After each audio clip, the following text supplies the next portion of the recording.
یا ایها الذین آمنوا ای هغه کسانو چې ایمان مو راوړی ده،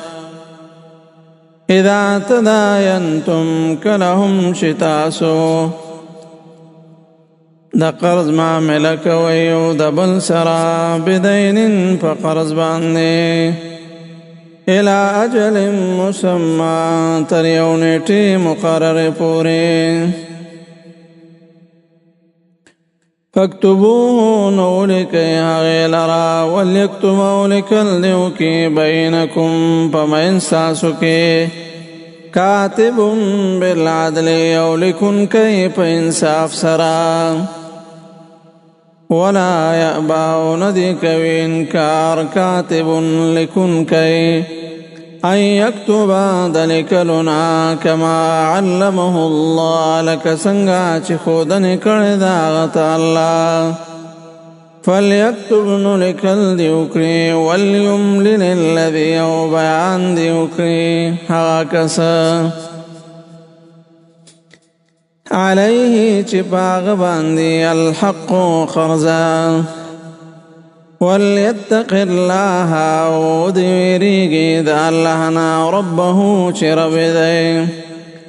ولا يبخس او نه دې کموي منه د هغې د حق نه شیئا څه شی فإن كان الذي پس کچری وی هغه کس علیه چې په هغه باندې الحق قرض وي سفیها بعقل او ناپوه او ضعیفا یا کمزوری او لا یستطیع یا نلری وس ان یمل چې بیان وکړي هو فخپلا فلیملل نو بیا دې وکړي ولیه واقدار نائب ده بالعدل په انصاف سره واستشهدوا او گواهان انسی شهیدین دو گواهان من رجالکم د نارینه استاسنا فإن لم یکونا پس کچری نوی رجلین دو سړي فرجل یو سړی وامرأتان او دو زنانا ممن دا کسانونا ترضونا چې خوښوئ تاسو من الشهداء د گواهانونا ان تضل دې دپاره که هیر شو احداهما یو په دې دواړو کې فتذکر نو رایاد بکړي احداهما یو د دې دواړو نه الاخرى بلتا ولا یأبا ندی کوي انکار الشهداء گواهان اذا ما دعو هر کلا شراو بللی شي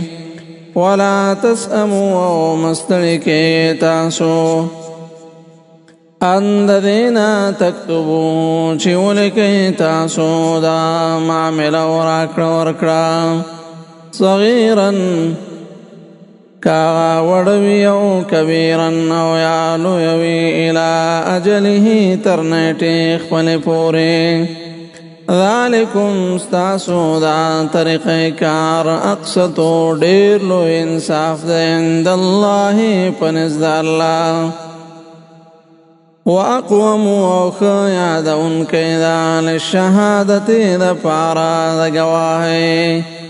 وادنا او ډېره نږدې ده دې ته الله ترتابو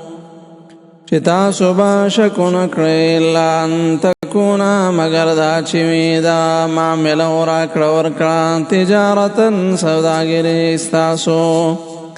حاضرتا لاس په لاس سمدستي تدیرونها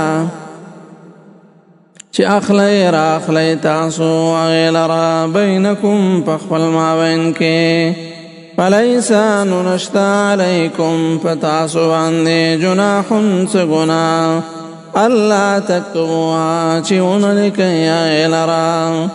واشهدوا او گواهانو نیسئ اذا تبایعتم کله چې اخیستل خرڅ کول کوئ په خپل مابین کې ولا يضار او ضرر بنشي ورکولی کاتب